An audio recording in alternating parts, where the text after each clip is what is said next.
Good morning, everyone, and welcome to the Sirius Report. My name is Ken Shorgen, and as always, I'm here with Paul. And Paul, it's kind of interesting. Europe and even some officials within the US have long castigated China for not putting more input in regards to the Ukraine conflict, Russia, Europe, etc. But we had the 3 year anniversary come up, and Xi and Putin had a nice conversation and Xi declared that their partnership with Russia was strong as ever. Paul, as always, I want to thank you for being a part of the discussion. And there's probably a few more points we need to add in this. The way China sees the West and, of course, Russia in regards to the ongoing conflict in Ukraine. Well, yeah, it relates to the conflict in Ukraine. It relates to Russia-China relations. It relates to this rapprochement or seeming approachment, let's hope it continues, between the United States and Russia. And what does China make of all this? Because people in the West are always trying to find an angle where this is going to damage China. This is going to damage China-Russian relations, which is completely fragile and meaningless anyway. Of course, all the complete mischaracterization by people in the West. Also, how does this relate to China's relationship ongoing with Ukraine or in the future with Ukraine? And, just how does this all hang together and what's, the reality of this, not the nonsense you hear in the West? Because frankly, if I had a dime for every time someone in the West said something ridiculous about China, whether it's domestic or internationally, you'd be the richest person in the world by a long shot. So where do we start? Let's start with the point you make, Ken, with regards to the phone call between Putin and Xi, which happened on the third anniversary. And obviously, no doubt, as they always do, because they're very brotherly about everything, they had this long discussion. But there's one point that came out of this more than anything, and go back to just before the war started in February the 24th of 2022. Xi came out and said, our relationship has no limits. Have a guess what Xi said again on Monday. Our relationship has no limit. Now, whose consumption's that for? That's for the West. That's principally for the United States. Less so for Europe, but also for Ukraine itself. Now, we have to be careful what we mean by those things, because I don't want anyone misinterpreting what I mean by that. But in it, effectively, what he's saying is, look, there's all these long-standing stories that, historically China and Russia were adversaries.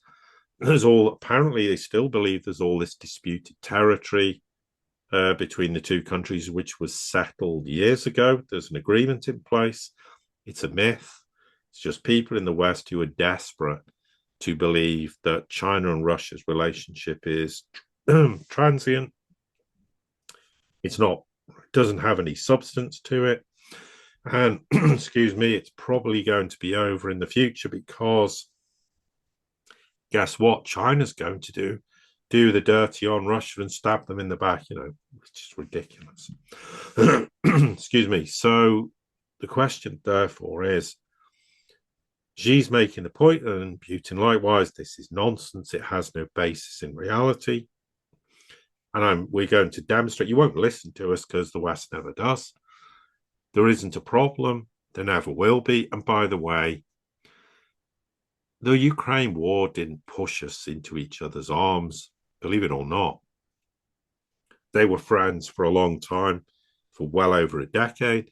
But if you want to think of a point that accelerated multipolarity, accelerated China's relationship with with Russia, was the Maidan.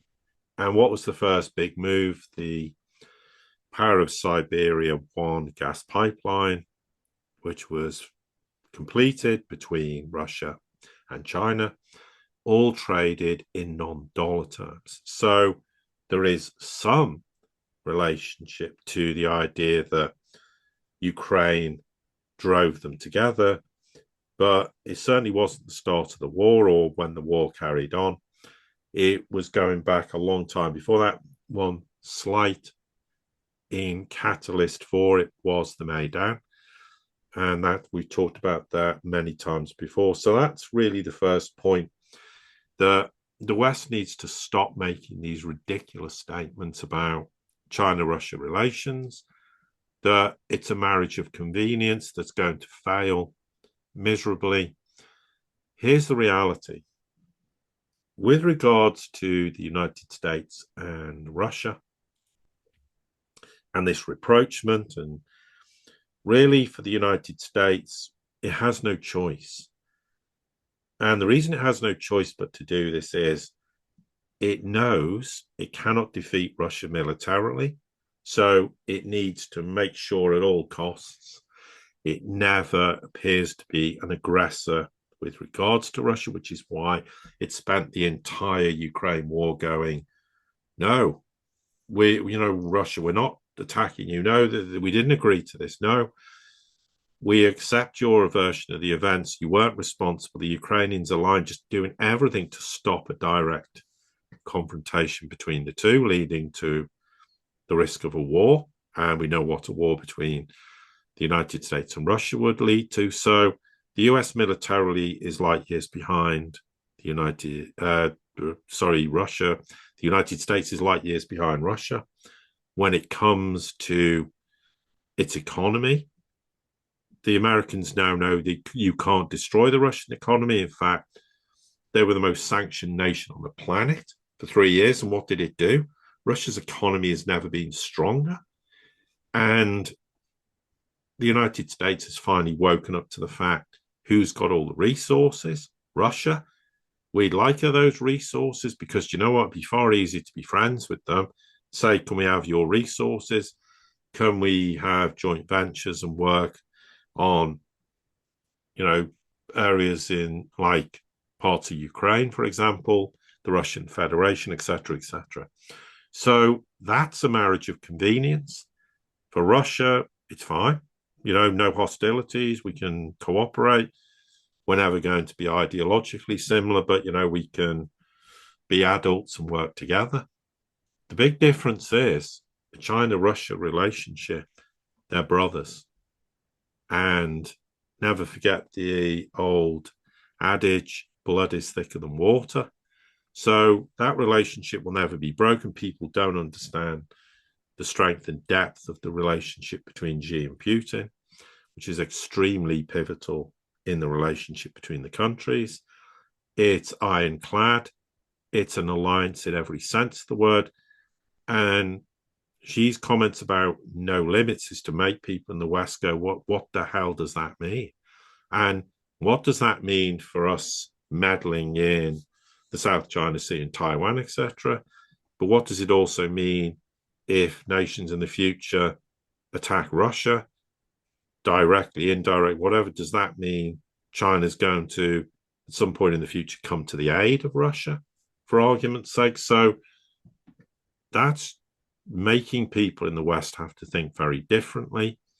Also, Xi, when he said he left Putin, this is a period in history where, we could see massive changes happening, and it's almost our role to implement those huge changes that we haven't seen in 100 years, kind of thing. So we also have to take note of that. So that really is, for me, initially how the China-Russia relationship is so solid and watertight. As far as both nations are concerned, is it doesn't matter to them what relationships they have with other nations in the world, as long as it doesn't in any way damage their own relationship with each other, which it never will. So there are other points to discuss, but I think that's a good point for me to stop, Ken, because I've laid out some of the groundwork. We can then go into the specifics of a US-Russia relationship and relationships with Ukraine, be it China or Russia itself. It's kind of interesting because I think it's important in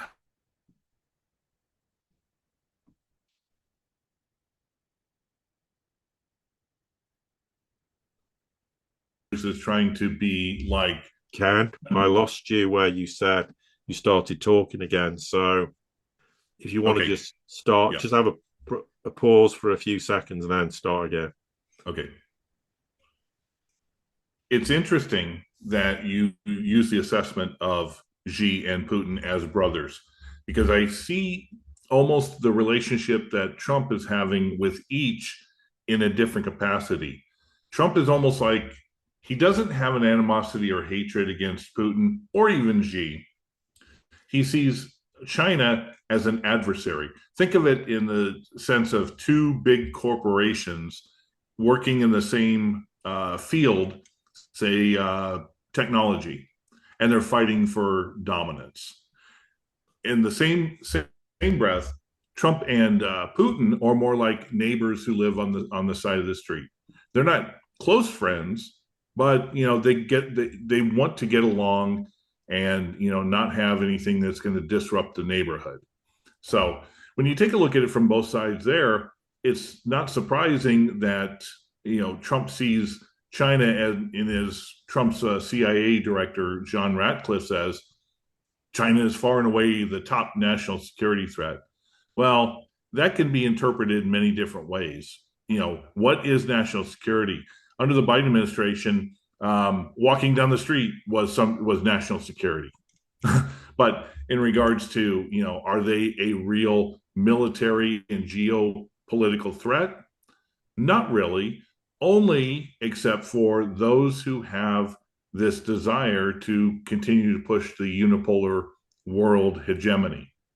If Trump eventually he forces his administration to look at things from a multipolar world, then China will just be a friendly adversary rather than a strong adversary that the U.S. has to go after and then try, I put that in parentheses, to use Russia as a conduit to, go to break up their agreement.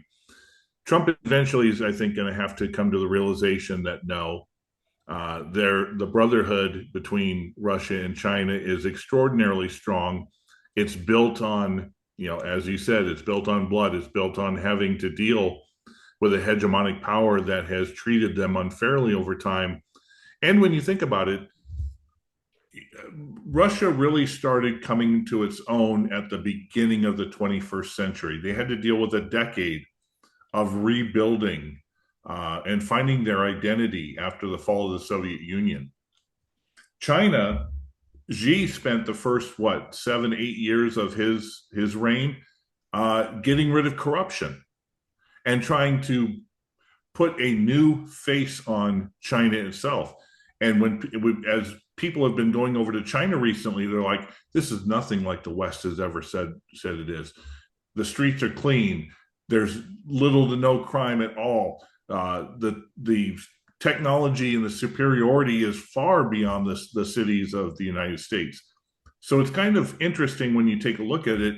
Both Russia and China came together at a time when they were just both coming into their own, about that 2012, 2013, 2014 time period, while the United States was coming out of the great financial collapse and was really just seeing their civilization start to really crumble. And, this has been leading up to the current state we're in. Yeah, absolutely. And then you come on to really the point. Why would China be remotely concerned about the relationship between the United States and Russia? Because China's not a paranoid nation. This is the West who would, find this abhorrent. So this is a bit like Europe going to the Americans. What, you want rapprochement and friendship with the Russians? This is unacceptable. This is outrageous, and foaming at the mouth about it. China's attitude is, well, it's not going to impact our relationship. It's not as though any partnership they have in the future, economically, financially, is going to make any difference to China whatsoever, because it will just develop existing asset in Russia.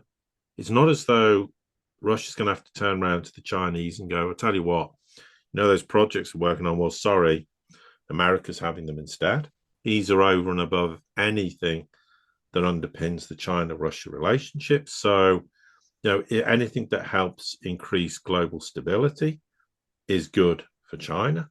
It also means, well, if the United States has a better relationship with Russia, then it means it makes elements of the China-Russian relationship easier as well, particularly if sanctions are removed, et cetera, et cetera. I mean, yes, they can get around it, but sometimes it's a bit problematic. It's a bit irritating. They can avoid those kind of problems.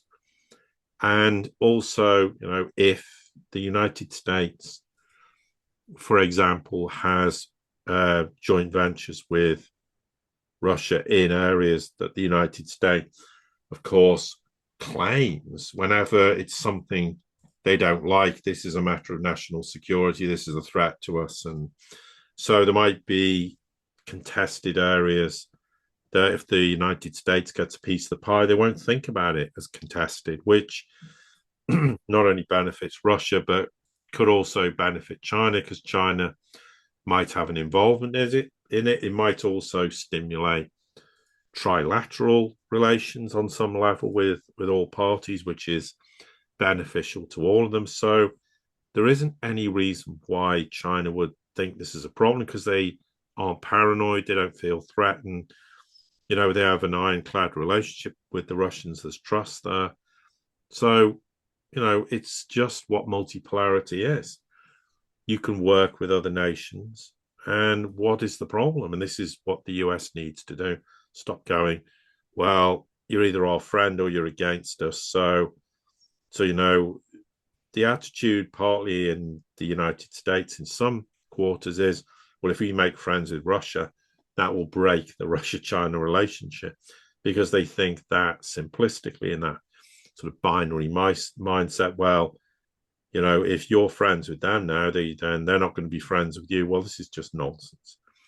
So the US needs to stop imagining that is remotely a possibility. The other thing is, of course, if the United States has rapprochement and builds solid relations with Russia, it's going to make things a bit more complicated given the no limits relationship between them.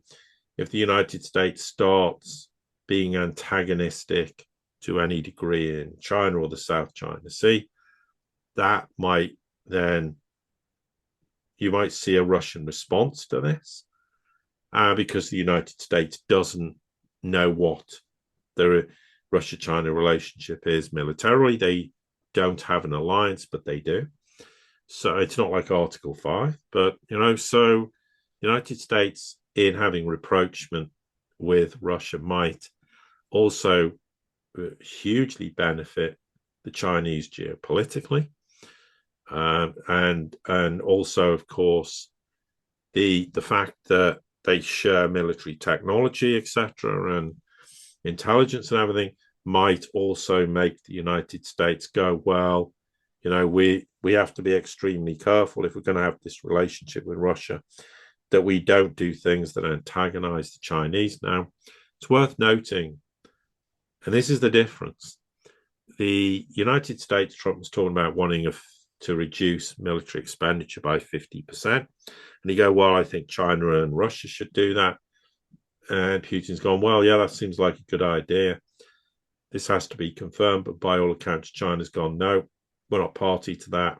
It's not happening, because the Russians are far more trusting or wanting to believe in trusting the United States. China absolutely doesn't.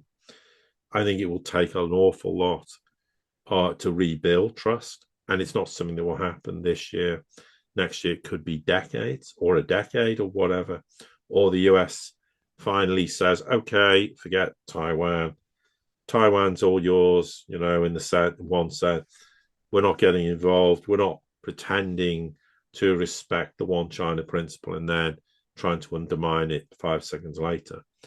Yeah, China's not as trusting, because I think that's just something that's in a far different mindset. Might surprise people. Russia likes to forgive and forget, move on. And They really hope this is an opportunity. They're not going to roll over, of course, for it, but China's perspective is different. So that won't be a problem for Russia. Russia go, that's your choice. If you don't want to be part of arms reduction, that's up to you. The US desperately wants that to happen because they think it weakens China in the South China Sea, which it's not going to, and it's not going to happen anyway, because the only thing it will be to do with is nuclear weapons. Well, the United States and Russia dwarf China. So China can say to the Americans, well, when you reduce your levels to us, we might have a discussion there, which, of course, is not going to happen. Well, certainly not anytime soon. So when you look at that angle, it doesn't make any difference for Russia to have a relationship with the US and their relationship with China, or China having a problem with the relationship between the United States and Russia. And the same applies to the European Union. If they have a very different relationship with China, as we know, but we'll see what happens with regards to that relationship going forward. It might be this rapprochement is hugely beneficial for China in that regard, that the European Union's going to be throw itself into the arms of China and go, well, we don't trust America anymore, so you're our big ally. And then that might undermine the United States' perspective on things like the South China Sea, because they can sit there, won't really get any support in that region, so they're going to need some sort of support of vassals in Europe. But if Europe's having this kind of proverbial conflict with the United States, it's not likely to happen. So there are many reasons why this is beneficial to China. And I'll stop there, Ken, because I think the final point then is, what's the issue with Ukraine, and how does that factor in to this whole relationship in the process? Yeah, the only thing I was gonna add is it will be fascinating, because the one country that has the most resources and capital to invest in a given region or country is China. So the thing to do is to watch where China puts its money. Is Europe going to be trustworthy enough, and all of a sudden you have the potential to save and develop European countries? Well, or is the United States? We saw that China helped bail out the U.S. after the great financial crisis, only to see the U.S., well, yes and no when it comes to the Biden administration. And, obviously they were treating China as a business and a business opportunity. But with that being said, you also have Europe, who has criticized, castigated, and vilified China, and now all of a sudden they're desperate for Chinese capital. So, when it comes to that, I don't think Russia will really want to invest in Europe. They might be more willing to do partnerships with the United States. But on the flip side, China then can go in, and as you noted, if Europe thinks that the U.S. is abandoning them, then they may move into China's hands. So you have sort of a dichotomy of Russia, U.S. in a business partnership, and you have China and Europe in a business partnership. And then, of course, what's going to happen with Africa? But that's for another time. Anyway. Yeah. So, Ken, the final point's Ukraine itself, because whilst there's the ongoing issue of negotiating a settlement, let's just assume that as part of the rapprochement, they do reach a negotiated settlement. I know we had a previous podcast or a recent one saying how the problematic. So, yeah, of course, but I'm just trying to, again, illustrate a point. If that gets resolved, then both parties will then have an interest in, from Russia's case, in what was the former Ukraine that they now control or is part of the Russian Federation. There's the rest of Ukraine, which obviously is hugely problematic for the United States and its allies. I mean, who's going to finance it? And this is where China has the leverage to say, well, I tell you what we can do. We might be prepared, depending on the status of this agreement, what it entails. We might be potentially in a position to assist in rebuilding Ukraine. That might be very advantageous for the Russians, for the Europeans, for the Americans. Okay, there's going to have to also then maybe involve China in joint ventures with the Americans, but it's mutually beneficial. And Trump will say, well, that's trade. That's good for us. We get more money. So he's going to potentially be very happy with that arrangement. So it might be that this is, the new Ukraine, as it were, and parts of what was Ukraine that's now part of Russia will benefit also from some Chinese involvement. And it might come to the point when there's a realization, hey, maybe the Chinese, the Russians, the Americans can all work together as well.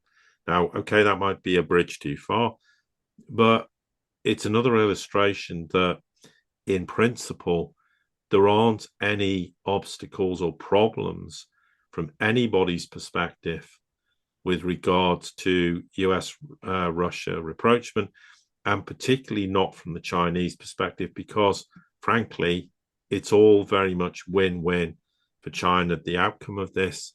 They're not a nation who's going to lose out of this because they did have neutrality. Okay, there's an argument, and people will say that's not true. And well, they did provide arms to Russia. That is true. They may have provided components that Russia used. Yes, they certainly bought enormous amounts of energy, but they were anyway. They did help them financially, but they didn't support them militarily in any capacity in the sense of what the West believes to be true. They were still keen to work with Ukraine. They never, ever condemned Ukraine, never said the war is all Ukraine's fault. They're very neutral. So, that might be something that could be utilized also in the future, China's position. And I think China's played this very cleverly, and they might be able to therefore benefit from all parties. And US-Russia rapprochement actually is ultimately a benefit to China and not a hindrance or a problem, and certainly not for China-Russia relations. Agreed. Anyway, Paul, I want to thank you as always for being a part of this discussion and for your insight. Yes, and likewise. And everybody here at the Sirius Report community, thank you as always for your support. Don't forget to like, share, subscribe, comment, send this out to anybody you think it might be important to. And until the next time we get together, have a good day.